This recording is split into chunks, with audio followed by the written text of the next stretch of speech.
దేవుని నామానికి మహిమ కలుగునుగాక.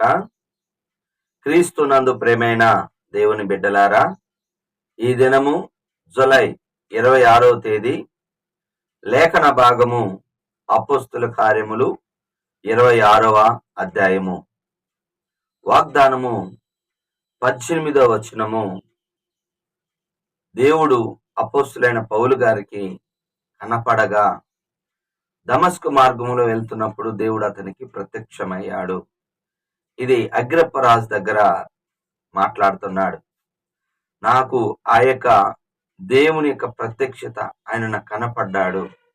అవునండి, ఈరోజు ప్రభు మనకి కలలో గాని దర్శనములో గాని కనపడి ఏం చెప్తాడు అంటే, మనం అనుకుంటాము మనకి ఏదైనా దేవుడు సహాయం చేస్తాడు అన్నదే అనుకుంటాం. దయచేసి సహాయం మాత్రమే కాదు, ఆయన పని నీకు ఇస్తాడు. మహోన్నతుని పని, ఆ దేవదేవుని యొక్క పని నీకు అప్పజెప్పటం చాలా గొప్ప విషయం అండి.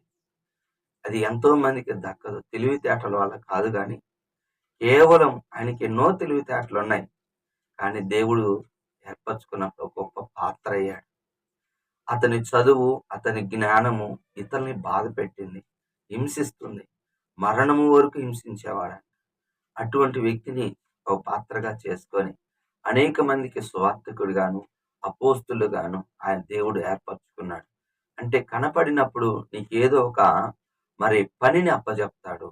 అది మన మనసులో పెట్టుకోవాలి. అంటే బలహీనుగా ఉన్నావా, ఆయన కనపడతాడు. ఆ న్యాయాధిపతుల గ్రంథములో 6వ అధ్యాయం 1వ వచనములో, ఇశ్రాయేలీలు దేవుని దృష్టిలో దోషం చేశారు, అందువలన 7 సంవత్సరాలు మిద్యానీయులకు అప్పజెప్పాడు. అంటే శత్రువులు వారి యొక్క మంచిగా పంట కష్టపడి విత్తనం వేసి పంటను సమకూర్చుకునే సమయానికి అమాలేకీలు, మిద్యానీయులు ఒక మిడతల దండులాగా విస్తారంగా వచ్చి వారి పంటను దోచుకుని వెళ్ళేవారు. అటువంటి సమయంలో గిద్యోను తాను విత్తనం వేసి తాను పంట పండించుకొని కష్టపడి పంటను పండించి అది కంకులను గానుగు చోట ఒక దాంకొని, అంటే కణుకులు కొట్టుకుంటున్న సమయంలో దేవుడు యెహోవా, బాగా గమనించండి, యెహోవా దూత ఆయన కనపడింది.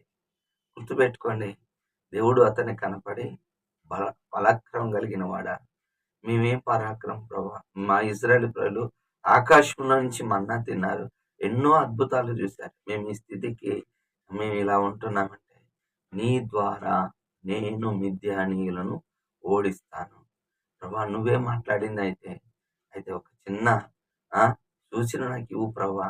ఇక్కడ ఈ రాత్రి ఈ గొర్రెబచ్చు తడవాలి, మీతంతా ఇండగా ఉండాలి, ఏమి తడవకూడదు. అలాగే అన్నాడు. దేవుడు సహాయం చేశాడు. మరొకటి, ఈసారి ప్రభా నన్ను క్షమించు, మరొకసారి అడుగుతున్నాను, ఈసారి గురిబచ్చు మీద మనసు పడకూడదు, పక్కన మనసు పడాలి. అది కూడా దేవుడు చేశాడు. ఇక ప్రారంభులైతే నువ్వేనా నాతో మాట్లాడుతుంది, ఈ 2 సూచనలు కాకుండా నువ్వేనంటే ఒక బలి అర్పణ తీసుకురా, బండ మీద పెట్టు, నేను స్వీకరిస్తానన్నాడు. హల్లెలూయా. ఒక బలహీనుణ్ణి గానుగు చాటున కంకులను దొంగతనంగా దాంకొని చేస్తున్న పనిని నువ్వు బలాఢ్యుడు, నీ ద్వారా నేను నీకు తోడై ఉంటాను. ఒక పిరికి వాడికి దేవుడు తోడుగా ఉంటే ఎంత గొప్ప పరిచయం. నువ్వు కూడా ఈ పరిచయం నేను చేయలేను అనుకుంటే దేవుడు నీ చేత చేయిస్తాడు. అయితే నీవు అడగాల్సింది ఏంటంటే, ప్రభా అపోస్తలుడైన పౌలు గారు నేనేం చేయాలని అడిగాను. నువ్వు కూడా ఈ సమయంలో ఈ వాక్యం వింటున్న సహోదరుడు, సహోదరి, దేవుడు నీకేం చేశాడని కాదు, ఆయన చెప్పింది నువ్వు చేస్తుంటే నీకు కావాల్సినది దేవుడు సహాయం చేస్తాడు. అందుకే ఒప్పుకోవాల్సిన పాపాన్ని చూస్తే 20వ వచనములో, నేను ఆ దర్శనమునకు అవిధేయుడును కాక, అవిధేయులు కాకూడదు, మనం విధేయులం అవ్వాలి. ఎప్పుడైతే విధేయులం అవుతామో గొప్పగా వాడుకుంటాడు. చాలా మందికి దేవుడు మంచి మంచి ఆపర్చునిటీస్ ఇస్తాడు. సౌలు మొట్టమొదటిసారి రాజు, పాత నిబంధన గ్రంథములో మంచిగా గాడిదలు పోయి ఎత్తుకుంటున్నప్పుడు దేవుడు అతన్ని పిలిచి అభిషేకించి రాజుగా చేస్తే, 1 సమూయేలు గ్రంథం 13వ అధ్యాయం 13వ వచనంలో సౌలు మీద దేవుని దృష్టి ఎట్లా ఉంటుందో తెలిసిన దేవుడే తలంచాడంట. సదాకాలం మరి ఇజ్రాయేల్ మీద నేను రాజుగా స్థిరపరచాలనుకున్నాను, కానీ నువ్వు ఫిలిస్తీన్లకి అమాలేకులకి నేను చేయమనే పని చేయకుండా దోపుడు సొమ్ము మీద ఎగబడి తీసుకోవద్దు అన్న వాటిని తీసుకొని నా ఆజ్ఞను అతిక్రమించి అవిధేయుడయ్యాడు. అందుకే రాజరికం పోగొట్టుకున్నాడు. దేవునికి ఇచ్చిన వాటిని పోగొట్టుకోవద్దు, అవిధేయత వల్ల పోగొట్టుకుంటాం. అందుకే హెబ్రీయులకు రాసిన పత్రిక 3వ అధ్యాయంలో కానానులోనికి ప్రవేశించలేకపోవటానికి కారణం అవిధేయత, అవిశ్వాసం. దయచేసి అవిధేయులుగా ఉండవద్దు, విధేయుడుగా ఉండు, విజయాన్ని పొందుకో. చివరిగా 7వ వచనము, దివారాత్రులు సేవించు అని రాయబడింది. 12 గోత్రాల వారు దేవుని సేవిస్తూ ఉన్నారు. ఈనాటి ప్రపంచంలో మరి దేవుడుగా కలిగిన జనులు ఎవరయ్యా అంటే ఇజ్రాయెల్. అందుకే అనేకమైన యుద్ధాల్లో దేవుడు వారికి జయాన్ని ఇచ్చాడు. ఇప్పుడే కాదండి, ఎప్పుడు కూడా దావీదు ఉంటే గొల్యాతు ఉంటాడు, మర్దకై ఉంటే హమాను ఉంటాడు, దేవుడి బిడ్డలుంటే వ్యతిరేకస్తులు ఉంటారు. షడ్రకు మేషకు అబేద్నెగోలు మంచి పరిచర్య చేసుకుంటున్నారు, దేవుడికి నమ్మకం ఉన్నారు. కానీ నెబుకద్నెజరు నేను నిలబెట్టిన ప్రతిమకు మీరు నమస్కారం చేయమంటే మేము నమస్కారం చేయము. దానియేలు గ్రంథం 3వ అధ్యాయం 17వ వచనములో మేము సేవిస్తున్న రాజా నీకు ప్రత్యుత్తరం ఇవ్వాలన్న మరి అవసరత మాకు లేదు. మేము సేవిస్తున్న దేవుడు ఈ మండుచున్న అగ్నిగుండంలో నుండి రక్షించుటకు సమర్థుడు. ఒకవేళ రక్షింపకపోయినను నువ్వు నిలబెట్టిన ప్రతిమకు మేము నమస్కారము చేయము. చూడండి, సేవించటం, ఆయన కొరకు సేవించటం, ఆయన కొరకు నిలబడటమే. ప్రాణాపాయం వచ్చినా కానీ దేవుడి కొరకు నిలబడ, దేవుడి కొరకు నిలబడ్డప్పుడు దేవుడు గొప్ప కార్యం చేస్తాడు.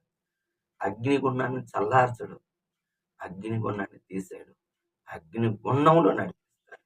కొంతమంది ప్రభావ మా కష్టాలు అయితే ఏంటి లేదు, ఒక్కోసారి అనారోగ్యం విషయంలో అపోస్తలుడైన పౌలు గారు, నాకు ఇది ఒక శాతం లాగా ఉంది, ఈ అనారోగ్యాన్ని హెల్త్ ఇష్యూ నుంచి విడుదల ప్రభావం, నా కృప నీకు చాలు, నువ్వు ఎప్పుడు బలహీనుడు అప్పుడే బలం.